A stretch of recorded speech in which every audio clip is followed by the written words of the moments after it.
Доброго ранку, Україно! Ми продовжуємо інформаційний ранок на телеканалі АТР. Мене звати Єлизавета Цереграцька і це програма «Саба». Сьогодні у нас багато тем до обговорення, тому першу годину ми віддамо повністю міжнародним подіям, тому що відбувається у світі, і обговорюватимемо це з політологом Петром Олещуком. Доброго ранку. Доброго ранку. Власне, хочу, напевно, почати з того, що новина про деякі зміни у ПАРЄ, обраний президент, віце-президент, власне, Мікеле Ніколетті тепер займає посаду президента ПАРЄ, він став 31-м президентом, а одним з віце-президентів став українець пан Ар'єв. Ну, власне, от прокоментуйте це, чого чекати від таких рішень? Ну, треба сказати, що, безперечно, були вже перші нарікання стосовно нового керівництва ПАРЄ, зокрема, достатньо критичні зауваження з боку українських депутатів, членів делегації щодо його першого виступу, в якому, зокрема, були слова, які можна тлумачити як, знову ж таки, відсутність необхідності прямого покарання Росії за анексії та агресії. Тому, безперечно, можна сказати, що, мабуть, нове керівництво ПАРЄ може бути таким само неоднозначним, як і попереднє, але це, мабуть, походить безпосередньо із природи даної структури, як, знаєте, такої величезної сфери комунікації Європи, в якій всі постійно говорять, обговорюють якісь питання, але насправді досить мало рішень ухвалюють. Ну, тобто від, не знаю, ПАРЄ під керівництвом Ніколетті не варто чекати якихось серйозних там змін або рушійних ідей? Я не думаю, що і будуть серйозні зміни, тому що наявні, так би мовити, певні проросійські тенденції, які існували і раніше, вони будуть балансуватися, так би мовити, впливом загалу. Тому в кінцевому рахунку, я думаю, що позиція даного органу збережеться як помірковано проукраїнська. Що ви можете сказати стосовно того, що все ж таки ще віце-президенти від Італії та Російської Федерації ще досі не обрані, тобто посади лишаються вакантними? Щось може змінитися від того, що будуть обрані люди на ці посади? Ну, знову ж таки, я думаю, що нічого принципового не зміниться. Тут треба просто розуміти призначення даного органу Парламентська асамблея Ради Європи. Це не є, знову ж таки, аналог до ЄС або до НАТО. Найголовніша задача Парламентської асамблеї Ради Європи – об'єднати якомога більше відповідних європейських країн і обговорювати нагальні питання, причому в першу чергу з основним опором на питання захисту прав людини та свободи слова, ну і інших, так би мовити, громадянських прав і свобод. Це головне призначення даного органу – публічне обговорення цих питань із залученням якомога ширшого переліку країн. І тому я не думаю, що якісь окремі точкові кадрові рішення, тим більше треба розуміти, що які би кадрові рішення не ухвалювалися, все одно асамблея ухвалює рішення колегіально. Тобто в будь-якому випадку рішення будуть ухвалюватися колегіально на основі того консенсусу, який на той момент існує в політичній системі країн Європи. Ви взагалі допускаєте вірогідність повернення делегації Російської Федерації до складу ПАРЄ?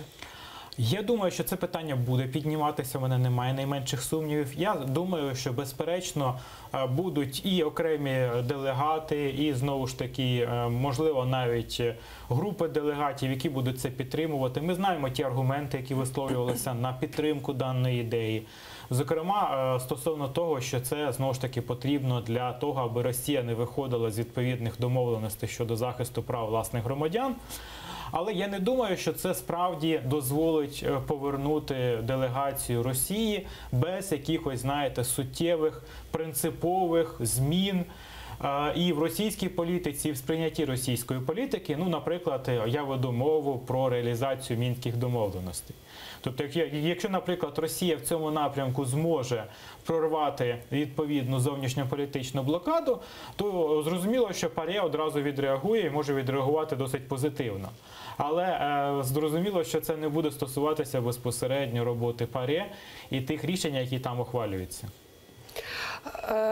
Я вас зрозуміла. Власне, ще є тема, яку хочеться обговорити стосовно різноманітних заяв, відповідно, там США, Росії і інших країн стосовно зміни майданчика у Мінську, але перед тим, майданчика мінських переговорів, власне, але перед тим, як ми перейдемо до обговорення цієї теми, давайте зараз попитаємо в народного депутата фракції Народного фронту Георгія Логвинського, який наразі перебуває, власне, на сесії в ПАРЄ.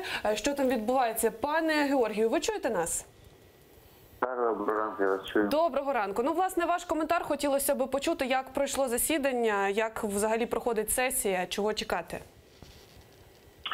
Дивіться, як завжди, парламентська асамблея Ради Європи – це дуже непростий орган, і кожна сесія порушує питання України. І це дуже добре, тому що, ви знаєте, поки ми не створюємо заморожених конфліктів, поки ми не захищаємо наші інтереси, то до цього часу ми ще тримаємо оборону інтересів України. Сесія дуже непроста. Сесія, як відомо вчора, керівництва, голови комітету, голови політичних сил, політичних груп парламентської асамблеї Ради Європи. І після цього буде збудована система, яку кількість буде мати підтримку України в бюро парламентської асамблеї Ради Європи, які ініціативи можна буде захищати. Але в будь-якому разі, є багато ще інших питань. Буде сьогодні питання доклад по Україні, дуже важливо, гуманітарна ситуація в Україні. Обрання комісара по правам людини Ради Європи. Це ключова посада в інтересах окупованих територій. Буде ще декілька дуже цікавих, важливих докладів від кшталт захист прав дитин, які постраждали внаслідок військових конфліктів. Тому мова меншин, тобто це щодо мовних питань.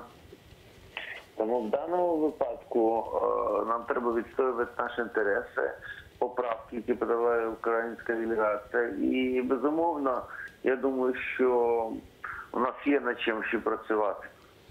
Пане Георгію, а стосовно все ж таки ваших прогнозів, стосовно повернення представників Російської Федерації до ПАРЄ, от ваше ставлення, власне, ваші прогнози? Дивіться, над цим питанням працюють вже 4 роки. Я пам'ятаю, як Росія вже поверталася з ПАРЄ, великою поразкою було просто виженуто залом. Саме тому я можу сказати, що і декілька днів тому сплив останній термін, фактично вчора зранку сплив останній термін можливих подань щодо ратифікації делегації Російської Федерації. Але між цим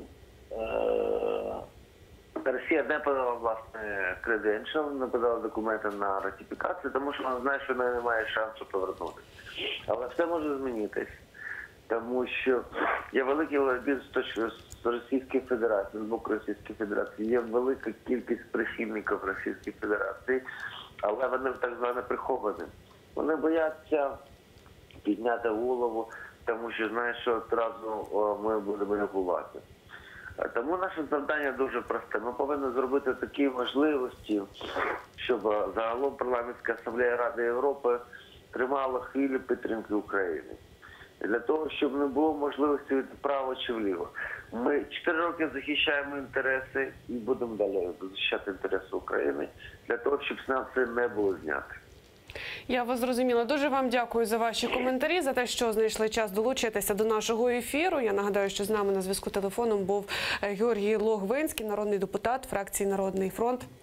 Він, власне, зараз перебуває на сесії у ПАРЄ і був свідком відкриття і обрання, і висловив свою позицію, своє бачення. Ну от, пане Петро, повертаємось до нашого обговорення. Я вже дещо анонсувала тему, про яку ми будемо говорити, про яку я би хотіла поговорити. Зокрема, всі ці повідомлення і, я би сказала, перекидання інформаційних повідомлень про переговори стосовно Мінського майданчика, як вже його охрестили, Коротко розкажу, що, власне, в чому полягає дискусія. Говорять про те, що варто перенести переговори тепер до Казахстану. Президент Казахстану говорить про те, що також абсолютно вітає таку ініціативу. Зокрема, у президента Казахстану та президента Путіна була розмова телефоном, і подейкують, що розмовляли про перемовини президента Казахстану та президента США. І, власне, дуже детально це все обговорювали. І знову ж таки постає питання, чи обговорювали питання України і, власне, перенесення майданчику для переговорів. От ваша позиція, ваше бачення. Давайте почнемо з того, чи зміниться, власне, щось у випадку, якщо перемовини будуть відбуватися не в Мінську, а в Астані?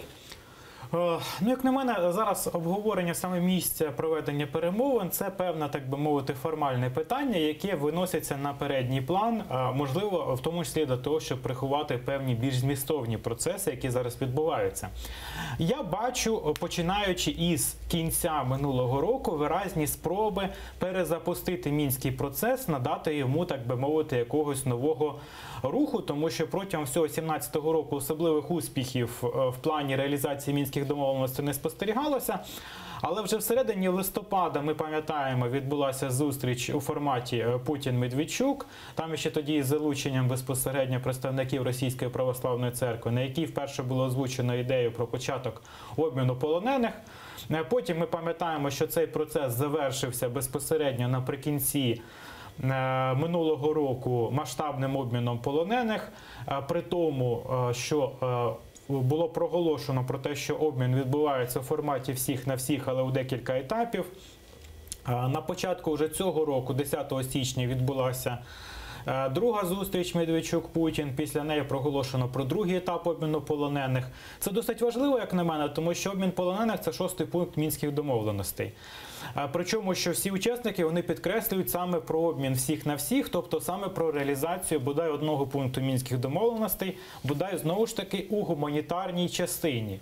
І це дуже важливо для самої ідеї перезавантаження мінських домовленостей, реалізувати бодай один пункт і далі ставити питання про поетапну реалізацію наступних пунктів. І як на мене, всі ці дискусії, вони стосуються саме питання перезавантаження мінських домовленостей, але формату цього перезавантаження та того, хто може виступати головним ініціатором даного перезавантаження. І ми бачимо, безперечно, що різні сторони, вони намагаються перехопити ініціативу. Як на мене, сама ідея із перенесенням безпосередньо місця проведення перемовин із Мінська, наприклад, до Астани, це може бути одним із варіантів, скажімо так, перехоплення ініціативи, зміни, знову ж таки, формату. Хоча я не зовсім вбачаю тут особливу доцільність, наприклад, суто із логістичних причин, тому що все ж таки Мінськ, він справді знаходиться між Києвом та Москвою. В Астану це досить значні перельоти.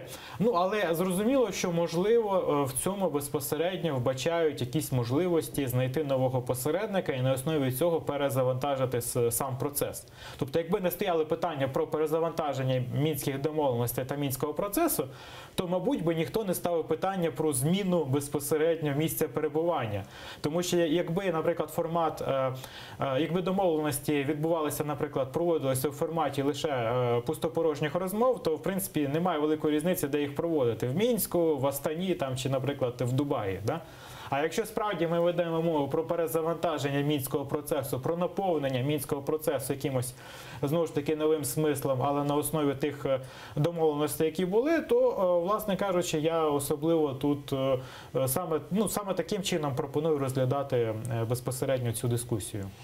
Я вас зрозуміла. Ну, насправді, логістичне питання, воно таке досить неоднозначне, тому що мені здається, що якраз наша влада, зокрема президент, не боїться довгих перельотів. Не боїться, да. Тим паче, останнім часом ми в цьому переконалися. Але цікаво наступне. На вашу думку, Білорусь взагалі буде намагатися якимось чином втриматися, аби втримати цей майданчик у Мінську і аби він не переносився? Тобто, чи зацікавлена вона в тому ж лишатися? Ну, принаймні, коли цей процес було започатковано, Білорусь була дуже зацікавлена. Ми пам'ятаємо, як охоче пропонував свої послуги Лукашенко, і для нього це досить значима подія з точки зору світової політики, дипломатії.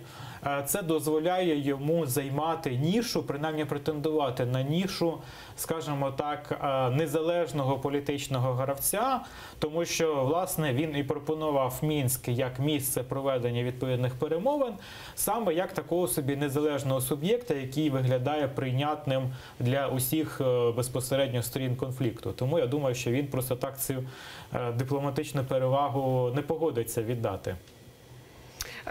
Продовжуючи тему мінських домовленостей, хочеться з вами обговорити наступний момент, тому що зараз дуже багато також дискусій, обговорень на цю тему, зокрема ведення миротворців на схід України. І от Лавров постійно говорить про те, що це останній пункт у мінських домовленостях і необхідно спочатку там виконати усі умови, тобто амністію, надати особливий статус та провести вибори, і після того вже можна буде якихось там спостерігачів кудись запускати. Ну, він відкрито говорить про те, що цього не станеться, і російська сторона проти цього. Тобто, що робити далі? І на вашу думку, якось зміниться це? Тобто, не знаю, можливо, міжнародна спільнота натисне і позиція дещо похитнеться, чи все ж таки будуть свою лінію гнути росіяни?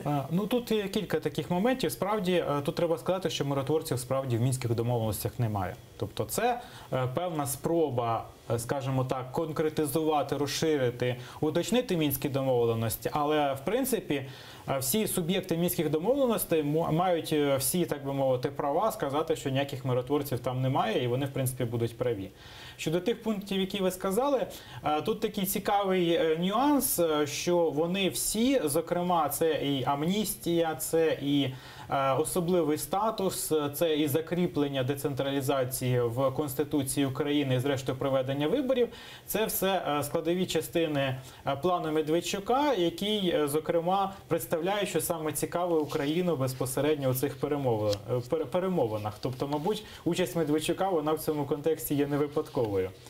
Але, значить, повертаючись до вашого питання щодо миротворців, треба сказати, що, як на мене, питання миротворців за своїм значенням, воно є перебільшеним. Тому що, по суті, миротворці – це є технічний момент. Технічний момент, який повинен забезпечити реалізацію домовленостей, зокрема безпекову складову. Але перш ніж безпосередньо почати її реалізовувати, в будь-якому випадку необхідно забезпечити політичну волю для реалізації самих домовленостей. Тобто повинна бути чітка політична воля, що ми реалізуємо, наприклад, ці домовленості. І тоді технічні нюанси, їх можна реалізувати по-різному. Наприклад, за рахунок миротворців, якщо, наприклад, немає довіри щодо реалізації самих домовленостей. Або іншим способом. Є, наприклад, сценарій Хорватії в Східній Славонії, коли, наприклад, вводилися миротворці ООН, створювався, наприклад, перехідний період для реінтеграції цих територій на кілька років, там створювалася тимчасова адміністрація під патронатом ООН, і потім поступово туди поверталася хорватська влада, і це був такий сценарій. Це один із можливих сценаріїв відповідної мирної реінтеграції за участі миротворців. Але вона може бути проведена і без участі миротворців. Найголовніше – це принципова згода сторін на реалізацію відповідної логіки і відповідних послідовностей дій.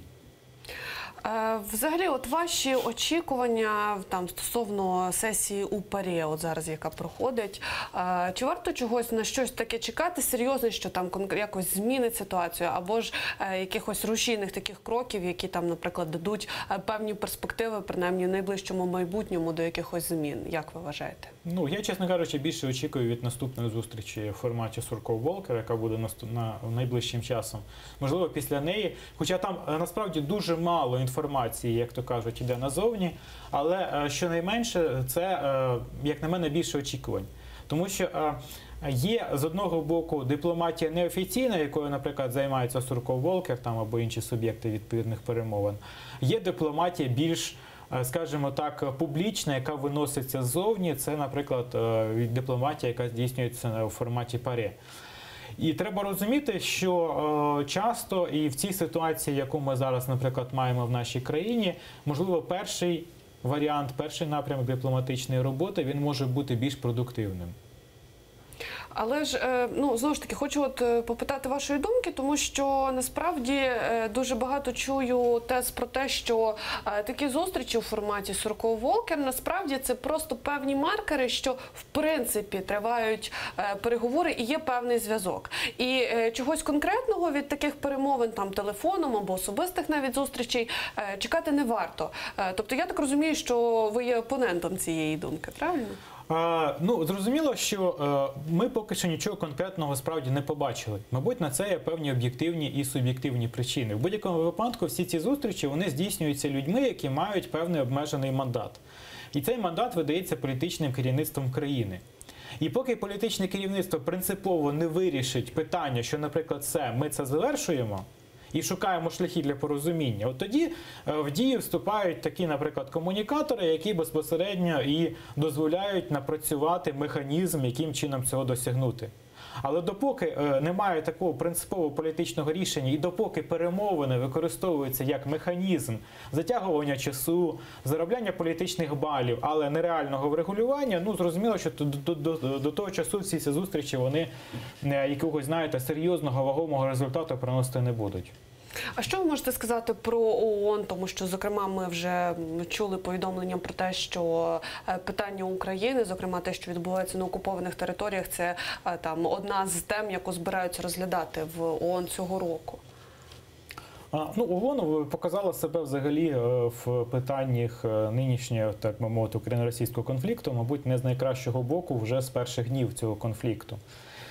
І це безпосередньо стосується самого формату функціонування ООН як міжнародної організації. Причому ми повинні розуміти, що сам цей формат він був створений ще за часів Холодної війни. І він цілком відповідав реаліям Холодної війни, але, мабуть, досить слабко відповідає реаліям сучасного світу. Тому ми повинні визнати, що, мабуть, за своїм нинішнім статусом і швидше за своєю ефективністю ООН, мабуть, зараз наближається до формату, так би мовити, Ліги націй до Другої світової війни. Багато розмов, мало ефективності. І, мабуть, ця криза, вона є найбільшою для ООН, принаймні за останні роки.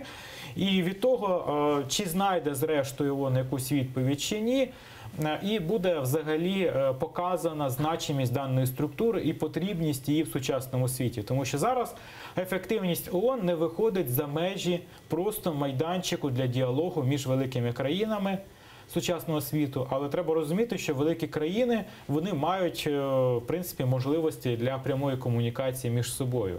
І якщо справді не буде чіткого механізму для того, аби рішення ООН втілювалося у щось, то і великої цінності з боку ООН не буде. Я вас зрозуміла. Ще зараз хочу перенестися дещо до наших там найближчих сусідів, поговорити про їх політику, зокрема про Угорщину. Тому що, от ви, напевно, чули про повідомлення про те, що Угорщина не збирається сприяти перемовинам у форматі НАТО-Україна. І про це заявив, власне, міністр закордонних справ Угорщини Петер Сіярто. От про що це говорить? Чому, власне, Угорщина от виступає саме так? Ну, як на мене, цей, скажімо так, конфлікт, ця проблема, вона має два виміри. Перший вимір – це формальний, публічно-офіційний, і другий вимір – неформальний, неофіційний. Стосовно публічного, ми знаємо критику з боку Угорщини на адресу українського законодавства про освіту. Ми знаємо, що Угорщина після цього заявила про блокування будь-яких спроб євроінтеграції України. Ми це знаємо, це неодноразово вже обговорювалося. З іншого боку, НАТО є достатньо великою серйозною структурою, яка включає в себе багато країн, як в Європі, так і в Північній Америці. І головна задача даного альянсу – це безпека і, відповідно, захист країн-учасників північно-атлантичних домовленостей. І, як на мене, Угорщина все ж таки не є настільки значимою країною, яка може визначати політику НАТО загалом. Але тут є другий вимір. І він безпосередньо стосується політики НАТО загалом по відношенню до України. І політика ця неоднозначна. Висловлюючи з одного боку підтримку Україні та підтримку євроатлантичним прагненням України, а ми знаємо, що офіційна позиція НАТО неодноразово висловлювалася, що двері відкриті, що Україна розглядається в якості, скажімо так, партнера, ну і ніхто не відкидає публічну ідею про членство України в НАТО. Тим не менше, сама ідея про членство України в НАТО на даному етапі викликає схвалення далеко не усіх членів Альянсу, і не тільки Угорщини. І на це є цілком об'єктивні причини, які пов'язані із нинішнім станом України, як економічним, так військовим і, зрештою, політичним. Тобто на даному етапі НАТО не готове інтегрувати до свого складу Україну через об'єктивні та суб'єктивні причини. Водночас заявити про це публічно вони так само не можуть, тому що це може розглядатися як відхід від базових цінностей Північно-Атлантичного альянсу, які орієнтовані на те, що вони, в принципі, відкриті для всіх демократичних країн, які дотримуються певних політичних стандартів. І тому, чесно кажучи, в мене таке відчуття, що просто в НАТО ухвалено неофіційне рішення не надто заважати оцим, значить, скажімо так, угорським вибрикам. Взагалі, якщо зупинитися більше на отих аспектах, власне, про які ви зазначаєте, політичні і інші, чому не всі учасники Альянсу вітають участь України, давайте дещо більш детальніше просто про них поговоримо, тому що насправді всі це десь на інтуїтивному рівні розуміють, але насправді не досить усвідомлюють чому. Ну, перший ключовий момент – це наявність невирішених військового конфлікту, що триває на території України, стану агресії по відношенню до України. Я хотів би наголосити, що формальних причин, які би, наприклад, за умов анексії Криму заважали Україні вступити до НАТО, немає. Немає формальних причин, які би цьому завадили. Але ми повинні розуміти, що всі відповідні серйозні рішення в НАТО ухвалюються консенсусом всіх учасників. Тобто для того, аби Україна вступила в Альянс, необхідно, щоб на це дали згоду всі члени НАТО.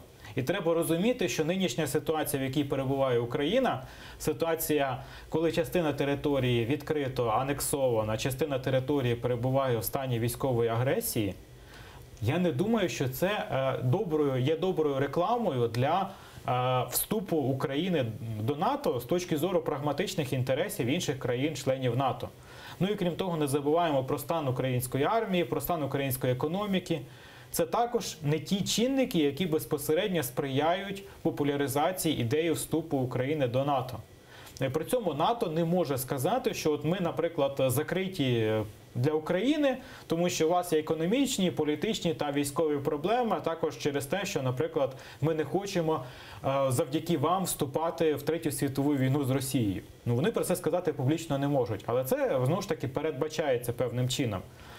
Тому я думаю, що для України більш продуктивним шляхом є поступове нарощення співпраці з НАТО, наближення до стандартів НАТО, підготовка світової громадської думки щодо ідеї вступу в НАТО, формалізація взаємин на основі якихось двосторонніх домовленостей щодо інтеграції до тих або інших безпекових проєктів і поступальний рух в напрямку до НАТО. Це було б, як на мене, в цій ситуації більш, як то кажуть, продуктивно, аніж просто висувати претензії, чого ви нас, наприклад, не берете завтра. Я прекрасно пам'ятаю дуже такі жорстокі дискусії з приводу того, чи варто Україні там вступати, наприклад, в Євросоюз. Ну, зокрема, про НАТО також і йшлося, але головним чином про Євросоюз. І такі люди зазвичай чують від людей таку думку, а кому ми там потрібні? Кому Україна в Євросоюзі потрібна? І от, власне, в НАТО, напевно, те саме. Кому Україна потрібна в НАТО? Для України є якісь негативні моменти під час вступу в НАТО? Є якісь негативні сторони? Ну, я би не сказав, що це якісь виразні негативні сторони. Тут просто треба розуміти, що, як на мене, дилема вступу в Україну в НАТО проста. З одного боку, безперечно, вступ до НАТО – це певна, достатньо вагома гарантія безпеки. Але в будь-якому випадку ми вже стали об'єктом агресії. І вступ в НАТО сам по собі цієї ситуації не зніме. Більше того, поки ми є об'єктом агресії, швидше за все в НАТО ми не вступимо. Але якщо ми подолаємо ситуацію агресії самостійно, то виникає питання, чи справді нам буде настільки потрібне формальне членство в НАТО, оскільки ми тоді самі перетворимося на достатньо впливового і значимого регіонального гравця, і ми можемо вже тоді самостійно, як то кажуть, висувати і вимоги, і безпосередньо висувати той формат, в якому ми, наприклад, бажаємо співпрацювати з НАТО. І тут варто згадати, що, наприклад, Ізраїль в НАТО не входить. Це не заважає йому бути найголовнішим стратегічним партнером США в регіоні і мати достатньо серйозну і продуктивну співпрацю з іншими членами НАТО. Тобто саме по собі формальне членство, воно не є настільки значимим. Я думаю, що нам треба на перший план висувати стратегічне партнерство із Сполученими Штатами, тому що, об'єктивно, знову ж таки, якщо підходити до ситуації об'єктивно, то все ж таки НАТО – це не Угорщина, за всієї поваги до цієї країни, навіть не Польща і не Литва. Це, в першу чергу, Сполучені Штати.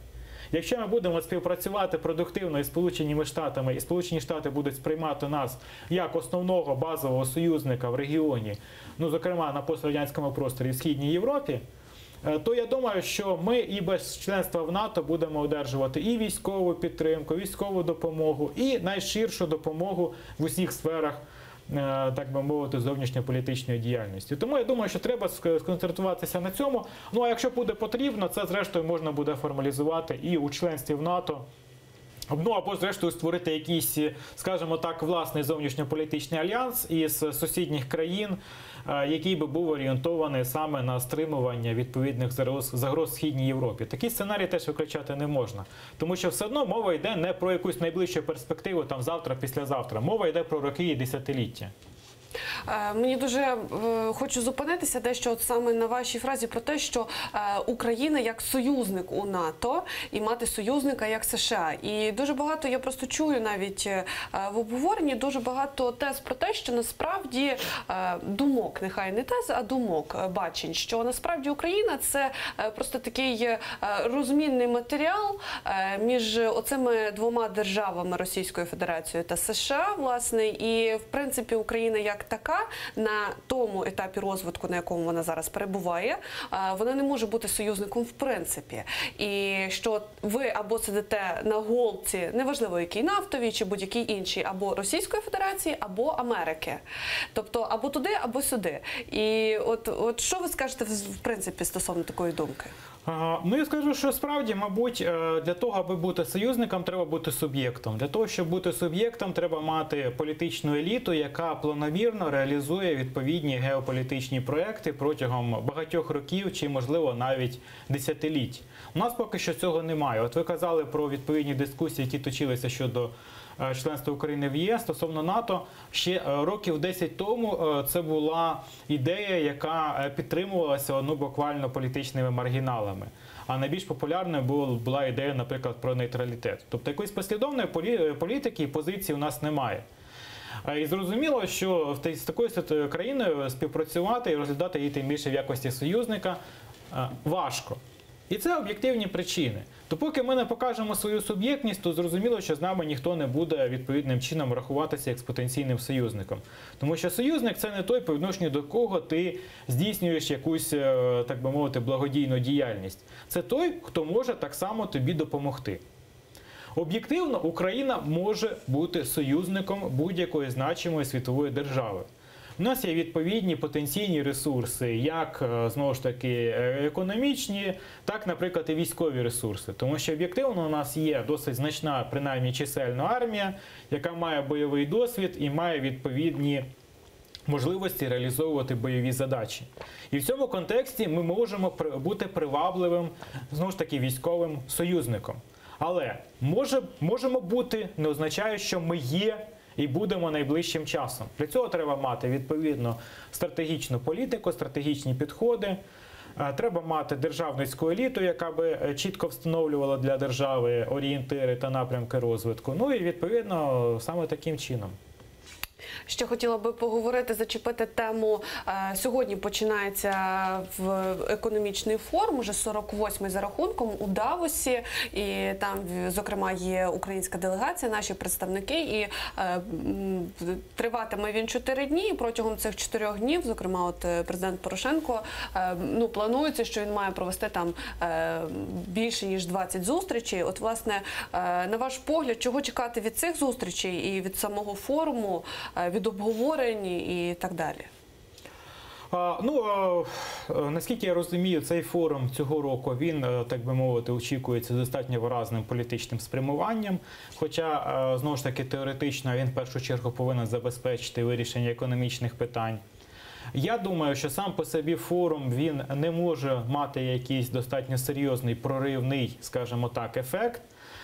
Тому що всі знають про проблеми України. Я думаю, що Україна повинна в першу чергу продемонструвати ефективність роботи в напрямку вирішення своїх економічних проблем. Всі знають наші проблеми. Це пов'язані із корупцією, з свободою економічної діяльності.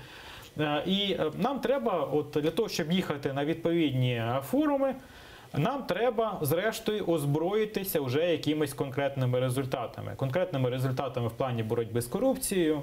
Тобто, я думаю, що якби у нас, у нашої, так би мовити, делегації вже було б на руках рішення, принаймні про антикорупційний суд, вести якісь розмови було б набагато легше. Тому що, ви розумієте, якщо ми тільки говоримо про те, що нам треба співпрацювати, нам потрібні інвестиції, а інвестицій минулого року у нас було дуже мало. І на це є, знову ж таки, як об'єктивні причини, пов'язані з бойовими діями, так і суб'єктивні причини, які стосуються організації, принципів організації бізнесу в Україні, а також відсутності довіри до цього бізнесу в Україні, до його ведення в Україні. Оце певні об'єктивні причини. Тому я думаю, що для того, щоб справді ефективно брати участь у відповідних, скажімо так, міжнародних форумах, треба їхати туди не з цікавими промовами. Я впевнений, що наш президент, він виступить із дуже цікавою, промовистою, переконливою промовою, яка буде сповнена чудових прикладів і буде з риторичної точки зору абсолютно бездоганною. Але треба їхати з матеріальними результатами, тому що всі вже втомилися слухати розмови з боку України. Всі хочуть результатів, всі хочуть чогось, що, як то кажуть, можна відчути і вже завтра заходити своїми грошима в Україну. Ну, тобто, я вас правильно розумію, насправді ви від цього форуму нічого не чекаєте? Тому що озброєння України ніяке. Нічого принципового не очікую. От від кроків, наприклад, в плані боротьби з корупцією, в плані оздоровлення українських фінансів, в плані того, щоб, знову ж таки, стабілізувати економіку, от від цього я очікую. А від цього, від конкретних зустрічей не очікую, тому що, я думаю, всі вже втомилися від наших обіцянок. Зокрема, якщо ми вже торкнулися теми і боротьби з корупцією, зокрема, от ваші прогнози стосовно того самого антикорупційного суду, тому що, як на мене, в принципі, Україна, хоча спочатку так дещо намагалися показати, що планує робити так, як їй заманеться, але згодом, коли оголосили про спеціальний комітет, зустрічі, які будуть узгоджувати відповідне законодавство стосовно антикорупційного суду і вносити ті правки, власне, яких вимагає МВФ та Світовий банк. От ваші прогнози, наскільки цей законопроект там стане відповідним тим вимогам, які є? Ну, мене таке відчуття, що поставили, зрештою, питання, як то кажуть, руба. Або ви ухвалюєте відповідний законопроект і створюєте антикорупційні суди, але не кишенькові, а реальні, або жодної співпраці, допомоги вам не буде. І, власне кажучи, з боку української влади ситуація, м'яко кажучи, не дуже проста, тому що відбутися, як вони звикли, просто якимись деклараціями вже не вийде. Але створювати відповідний, достатньо серйозний центр влади вони теж не хочуть. І думаю, що вони будуть ще гратися деякий час у спроби якимось чином з'їхати з цього питання, але з'їхати вже не вийде. І тому, зрештою, доведеться рішення ухвалювати. Яке би воно не було, як то кажуть, для них особисто нецікаве та непотрібне. Але його доведеться ухвалювати. Ну, як показує практика взагалі українського законодавства, насправді може бути все добре на папері викладено, але його реалізація може дещо залишати кращого. Ну, от ваші прогнози, чи вдасться Україні, власне, створити той антикорупційний суд, який, ну, не знаю, принаймні, ну, хоча б посередковано відповідає вимогам? Ну, немає стосовно вимог якихось особливих стосовно антикорупційного суду, тому що це такий достатньо специфічний орган, який досить мало де насправді створювався. І тим більше в такому вигляді, в якому він безпосередньо планується для створення в Україні. Це, знаєте, просто такий, от, скажімо так, частковий інститут, смисл якого полягає у тому, аби витравити корупцію, принаймні системну корупцію на найвищих рівнях. От для цього він і створюється. І для того, аби не чекати, поки буде реформована вся судова система, це може тривати дуже довго. Для цього пропонується ідея з антикорупційним судом. Я особисто розумію як переваги цієї ідеї, так і недоліки цієї ідеї. І зрозуміло, що це може бути лише певна, достатньо часткова, тимчасова, тактична інституція. І в цьому контексті вона, безперечно, може бути створена і може почати роботу, хоча це було б справді проривним, якби у нас справді було створено справді дієвий, ефективний і, головне, неупереджений та політично неангажований антикорупційний суд. Це було б справді проривом. Тому що донедавна ми показували і демонстрували в цьому світу ефективність в плані нівелювання найкращих ідей, які вони нам пропонували. Тому це було б справді проривом, і я, чесно кажучи, не готовий поки що оцінювати ймовірність. Ну, знаєте, як, хоча вже новорічні свята закінчилися, ну все одно якось там хочеться вірити в диво. Хочеться вірити в дива новорічні, в антикорупційні суди і тому подібне, тож почекаємо. Хочу ще раз дещо повернутися до наших найближчих сусідів, зокрема нашої політики, з найближчими сусідами. Ваша оцінка і, власне, якісь прогнози на найближчий час, тому що закінчували рік ми не надто оптимістично, у нас були дещо натягнуті такі стосунки, певні проблеми з законопроектами, які ми приймали. От, власне, ваша думка, ваша позиція. Я думаю, що всі будуть вичікувати, тому що, зрештою, Україна повинна продемонструвати свою суб'єктність. І треба розуміти, що демонстрація суб'єктності, вона не завжди сприятиме, знаєте, таким уже дуже теплим і близьким стосункам із нашими сусідами. У них є свої національні інтереси, знову ж таки, своє об'єктивне бачення ситуації, тому тут це цілком нормально. І наявність тактичних певних конфліктних ситуацій так само є цілком нормальною. Ми не повинні прагнути до того, аби подобатися всім, тому що всім подобатися неможливо. Але я думаю, що якщо ми будемо найголовніше демонструвати послідовність своєї політики, суб'єктність та, скажімо так, наявність політичної еліти, з якою можна вести перемовини, то я думаю, що більшість цих питань вони будуть з часом зніматися. Нехай важко, нехай в результаті довготривалих консультацій, але будуть зніматися. Стосовно, знову ж таки, ще в контексті боротьби з корупцією, у нас є НАБУ, в Румунії теж є НАБУ, але там, якщо не задоволені боротьбою з корупцією і корупціонерами, люди виходять масово на площі і, власне, таким чином демонструють свою незгоду. Це тому, що, коли ви говорили про таку невеличку складову боротьби з корупцією у вигляді антикорупційного суду, мені здається, що, в принципі, такою ж невеличкою є і НАБУ. Вони просто всі складають один якийсь орган, рушійну силу. Отже, ми бачимо, як у наших сусідів це відбувається, і ми бачимо, як це відбувається у нас. Тобто, не знаю, ваша оцінка таким діям, і, власне, чи можемо ми проводити якісь паралелі і сказати, що, наприклад, якщо українців не влаштує боротьба з корупцією, і неважливо, що це робота НАБУ, робота новоствореного антикорупційного суду, як реагуватимуть українці?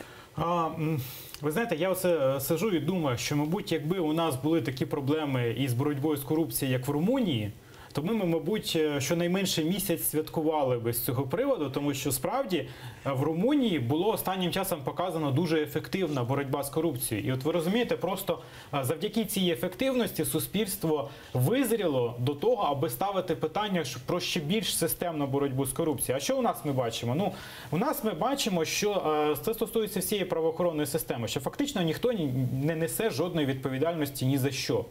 От навіть, наприклад, ухвалили свого часу закон спеціально про заочне засудження, аби засудити Януковича, наприклад, та його, скажімо так, соратників. І що ми бачимо? На даний момент справа Януковича перебуває в стані, як то кажуть, напіврозпаду. Вона триває вже нескінченну кількість місяців. Я маю на увазі справу стосовно державної зради. Там під час розгляду цієї справи спливаються нові і нові подробиці. Захист перетворює безпосередньо цю справу фактично із справи проти Януковича у справу проти безпосередньо керівництва держави і керівництва держави, яке прийшло після Майдану. Ставиться, наприклад, питання стосовно здачі української армії в Криму, стосовно здачі Криму загалом. На цьому тлі розгортається справа, яка стосується безпосередньо, наприклад, грошей Януковича. І я вже, чесно кажучи, бачу виразні перспективи того, що зрештою Янукович і його оточення подадуть відповідні позови до Європейського суду з прав людини і почнуть відсуджувати те, що було компенсовано в них. Пане Петро, на жаль, ми вимушені ставити крапку, тому що режисери змушують мене закінчувати ефір. На жаль, не можемо дати можливості вам договорити. Політолог Петро Олещук з нами був в ефірі. Зараз Софія Абляєва поспішає розповісти вам останні новини в інформаційному випуску «Заман», після чого ми повертаємося в студію і продовжимо нашу розмову, тож дочекайтеся.